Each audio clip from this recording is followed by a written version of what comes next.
Death note ಬರೆದಿಟ್ಟು ಬೆಂಗಳೂರಿನಲ್ಲಿ ವಿದ್ಯಾರ್ಥಿ ಆತ್ಮಹತ್ಯೆಯನ್ನು ಮಾಡಿಕೊಂಡಿದ್ದಾರೆ. ಆಚಾರ್ಯ ಕಾಲೇಜು ವಿದ್ಯಾರ್ಥಿ ಆಗಿರುವಂತಹ 25 ವರ್ಷದ ಜಗನ್ ಮೋಹನ್ ಆತ್ಮಹತ್ಯೆ ಮಾಡಿಕೊಂಡಿರುವಂತಹ ವಿದ್ಯಾರ್ಥಿ. ಡೆತ್ ನೋಟ್ ಕೂಡ ಬರೆದಿಟ್ಟಿದ್ದಾರೆ. ಬೆಂಗಳೂರಿನಲ್ಲಿ ಆಗಿರುವಂತಹ ದುರಂತ ಇದು ನೋಡಿ. ಆತ್ಮಹತ್ಯೆ ಮಾಡಿಕೊಂಡಿರುವಂಥದ್ದು 25 ವರ್ಷದ ಜಗನ್ ಮೋಹನ್ ಸುಸೈಡ್ ಮಾಡಿಕೊಂಡಿದ್ದಾರೆ. 3 ಮೊಬೈಲ್ ಜೊತೆಗೆ 3 ನಂಬರ್ ಅನ್ನ ಬರೆದಿಟ್ಟಿದ್ದಾರೆ ವಿದ್ಯಾರ್ಥಿ. ಆತನ ಬೆತ್ತಲೆ ಫೋಟೋವನ್ನ ವಿಡಿಯೋ ವೈರಲ್ ಮಾಡುವಂತಹ ಬೆದರಿಕೆಯನ್ನ ಹಾಕಲಾಗಿತ್ತು. ಆನ್ಲೈನ್ ವಿಡಿಯೋ ಕಾಲ್ಗೆ ಹೆದರಿ ಯುವಕ ಆತ್ಮಹತ್ಯೆಯ ಶಂಕೆ ವ್ಯಕ್ತವಾಗ್ತಾ ಇದೆ. ಸೋಲದೇವನಹಳ್ಳಿ ಬಳಿಯಲ್ಲಿ ಶಾಂತಿನಗರದಲ್ಲಿ ಆಗಿರುವಂತಹ ದುರಂತ ಇದು. ಆಚಾರ್ಯ ಕಾಲೇಜಿನಲ್ಲಿ 2ನೇ ವರ್ಷದ MBAನ ಓದ್ತಾ ಇರ್ತಾರೆ ಜಗನ್ ಮೋಹನ್ ಅನ್ನುವಂಥ ಈ ಸ್ಟೂಡೆಂಟ್. ಏನು ನೋಡ್ತಾ ಇದ್ರಿ, 25 ವರ್ಷ ಅಷ್ಟೇ.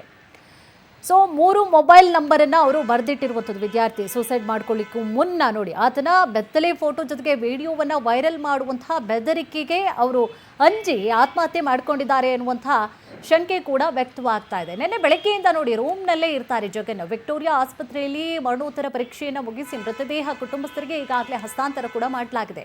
ಬೆಂಗಳೂರು ವಾಯುವ್ಯ ವಿಭಾಗ ಸೋಲದೇವನಹಳ್ಳಿ ಪೊಲೀಸ್ ಠಾಣಾ ವ್ಯಾಪ್ತಿಯಲ್ಲಿ ಶಾಂತಿನಗರದಲ್ಲಿ ಒಂದು ಘಟನೆ ಸಂಭವಿಸಿದೆ.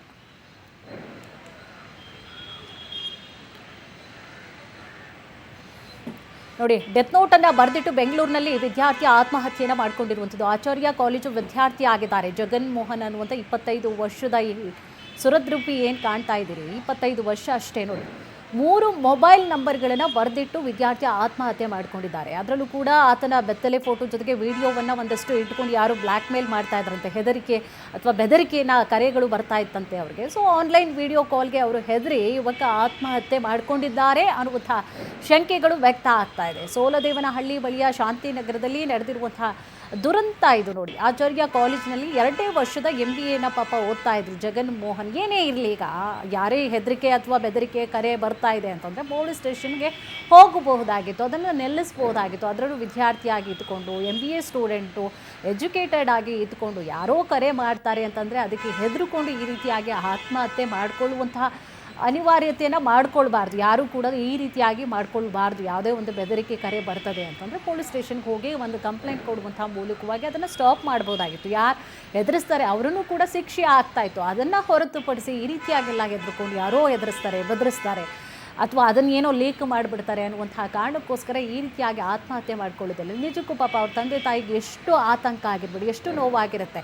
ಇಷ್ಟುದ್ದ ಬೆಳೆಸಿ, ಇಷ್ಟು ಎತ್ತರಕ್ಕೆ ಬೆಳೆಸಿ, ಇಷ್ಟೆಲ್ಲ ಕಷ್ಟಪಟ್ಟು ಎಜುಕೇಷನ್, ಚಿಕ್ಕ ವಯಸ್ಸಿಂದನೂ ಕೂಡ ಎಜುಕೇಷನು, ಆ ಖರ್ಚು ವೆಚ್ಚ ಇರ್ಬೋದು, ಆ ಪ್ರೀತಿ ಎಲ್ಲವನ್ನೂ ಕೂಡ ಒಂದು ಏಕದಮ್ ಈ ರೀತಿಯಾಗಿ ಮುಗಿಸ್ಬಿಡ್ತಾರಲ್ಲ. ಆತ್ಮಹತ್ಯೆ ಹೆಸರಿನಲ್ಲಿ ಪಾಪ ಅವ್ರಿಗೆ ಎಷ್ಟು ಆಘಾತ ಆಗಿರುತ್ತೆ. ತಂದೆ ತಾಯಿಗೂ ಕೂಡ ಅವರ ಆಕ್ರಂದನ ಕೂಡ ಮುಗಿಲು ಹುಟ್ಟಿತ್ತು. ತಂದೆ ತಾಯಿ ಕೂಡ ಭಾಳಷ್ಟು ನೋವಿನಲ್ಲಿದ್ದು. ಜೊತೆಗೆ ನೋಡಿ, ವಿಕ್ಟೋರಿಯಾ ಆಸ್ಪತ್ರೆಯಲ್ಲಿ ಈಗಾಗಲೇ ಮರಣೋತ್ತರ ಪರೀಕ್ಷೆಯನ್ನು ಕೂಡ ಮುಗಿಸ್ಕೊಂಡು ಮೃತದೇಹವನ್ನು ಕುಟುಂಬಸ್ಥರಿಗೆ ಹಸ್ತಾಂತರ ಕೂಡ ಮಾಡಲಾಗಿದೆ. ಬೆಂಗಳೂರು ವಾಯುವ್ಯ ವಿಭಾಗದ ಇನ್ನು ಸೋಲದೇವನಹಳ್ಳಿ ಪೊಲೀಸ್ ಠಾಣಾ ವ್ಯಾಪ್ತಿಯಲ್ಲಿ ಶಾಂತಿನಗರದಲ್ಲಿ ಒಂದು ಘಟನೆ ಸಂಭವಿಸಿದೆ. ಜೊತೆಗೆ ಈ ಸಂಬಂಧವಾಗಿ ಇವರು ಏನು ನಂಬರನ್ನು ಕೂಡ ಬರೆದಿಟ್ಟಿದ್ದಾರೆ. ಸೊ ಆ ಒಂದು ನಂಬರ್ಗಳನ್ನು ಕೂಡ ಈಗಾಗಲೇ ಪೊಲೀಸರು ಕೂಡ ಯಾರ್ದು ಈ ನಂಬರು, ಯಾವ ಕಾರಣಕ್ಕೋಸ್ಕರ, ಅಥವಾ ಚಾಟ್ ಏನಿರ್ಬೋದು, ಕಂಪ್ಲೀಟಾಗಿ ವಾಟ್ಸಪ್ ಇರ್ಬೋದು, ಅಥವಾ ಯಾರು ಬೆದರಿಕೆ ಕರೆಯನ್ನು ಮಾಡ್ತಾಯಿದ್ರು, ಯಾವ್ರ ಜೊತೆಗೆ ಇವರಿಗೆ ಒಡನಾಟ ಇತ್ತು, ಏನಾದರೂ ವಿಚಾರಗಳನ್ನು ಆತ್ಮಹತ್ಯೆ ಮಾಡ್ಕೊಳ್ಳೋಕ್ಕೂ ಮುನ್ನ ಯಾರ ಜೊತೆಲಾದರೂ ಕೂಡ ಕರೆ ಮಾಡಿ ಏನಾಗ್ತಾಯಿತ್ತು, ನೋವು ಅಥವಾ ಯಾರು ಬೆದರಿಸ್ತಾ ಇದ್ರು, ಹೆದರಿಕೆಯನ್ನು ತಂದೋಡ್ತಾ ಇದ್ರು, ಇವರಿಗೆ ಏನು ನೋವಿನಲ್ಲಿದ್ದರು, ಈ ಸಂಬಂಧವಾಗಿ ಈಗಾಗಲೇ ಫ್ರೆಂಡ್ ಸರ್ಕಲ್ ಏನಿದೆ ಎಲ್ಲದರ ಬಗ್ಗೆಯೂ ಕೂಡ ಪೊಲೀಸರು ವಿಚಾರಣೆಯನ್ನು ನಡೆಸ್ತಾ ಇದ್ದಾರೆ.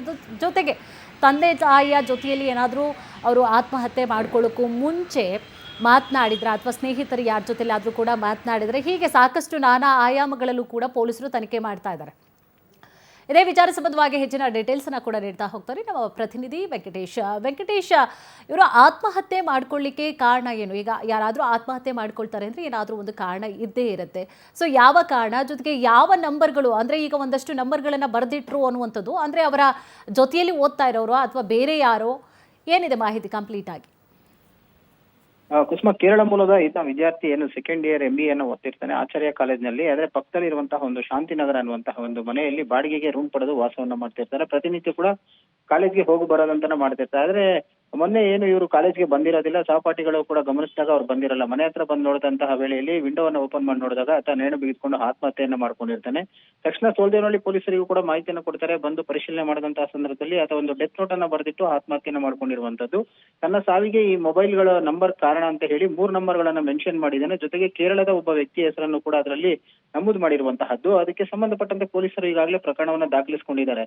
ಆ ಮೊಬೈಲ್ಗಳ ಒಂದು ಕಾಲ್ ಡೀಟೇಲ್ ಅನ್ನ ಚೆಕ್ ಮಾಡಿದಾಗ ಮತ್ತೆ ಒಂದು ವಿಡಿಯೋ ಕಾಲ್ ಕೂಡ ಬಂದಿರುವಂತಹದ್ದು ಗೊತ್ತಾಗುತ್ತೆ. ಆ ಒಂದು ವಿಡಿಯೋ ಕಾಲ್ ಅನ್ನ ಪರಿಶೀಲನೆ ಮಾಡಿದಾಗ ಅದೊಂದು ಫೇಕ್ ಐಡಿಯನ್ನು ಕ್ರಿಯೇಟ್ ಮಾಡಿ ಈತನಿಗೆ ವಿಡಿಯೋ ಕಾಲ್ ಅನ್ನ ಮಾಡಿರುವಂತದ್ದು. ಅಂದ್ರೆ ಈತನ ಒಂದು ವಿಡಿಯೋ ಕಾಲ್ ಮಾಡಿದಂತ ವೇಳೆಯಲ್ಲಿ ಫೋಟೋವನ್ನ ಮಾರ್ಕ್ ಮಾಡಿ ಅಶ್ಲೀಲವಾಗಿ ಬಿಂಬಿಸಿರುವಂತಹ ಸಾಧ್ಯತೆ ಇದೆ. ಆಗ ಆತನಿಂದ 25,000 ರೂಪಾಯಿ ಹಣವನ್ನು ಕೂಡ ವರ್ಗಾವಣೆ ಮಾಡ್ಕೊಂಡಿದ್ದಾರೆ. ಮತ್ತೆ ಪದೇ ಪದೇ ಹಣಕ್ಕೆ ಪೀಡಿಸಿರುವಂತಹ ಸಾಧ್ಯತೆ ಇದೆ ಇದ್ದು ಈತ ಹೆದರಿ ಆತ್ಮಹತ್ಯೆ ಮಾಡ್ಕೊಂಡಿರುವ ಶಂಕೆ ಕೂಡ ಇದೆ. ಯಾಕಂತ ಹೇಳಿದ್ರೆ ವಿಡಿಯೋ ಈತನ ಫೋಟೋವನ್ನು ಕೂಡ ಮಾರ್ಕ್ ಮಾಡಿ ಅಶ್ಲೀಲವಾಗಿ ಚಿತ್ರಿಸಿರುವಂತಹ ಸಾಧ್ಯತೆ ಕೂಡ ಇರೋದ್ರಿಂದಾಗಿ ಸೊ ಈತ ಮೃತಪಟ್ಟಿರುವಂತಹ ಸಾಧ್ಯತೆ ಇರುವಂತಹದ್ದು. ಸದ್ಯ ಈಗ ಪೊಲೀಸರು ಕೂಡ ತನಿಖೆಯನ್ನ ಮುಂದುವರೆಸಿರುವಂತಹದ್ದು. ಕುಸುಮ. ಓಕೆ ಥ್ಯಾಂಕ್ ಯು ತಮ್ಮೆಲ್ಲ ಡೀಟೇಲ್ಸ್ಗಾಗಿ.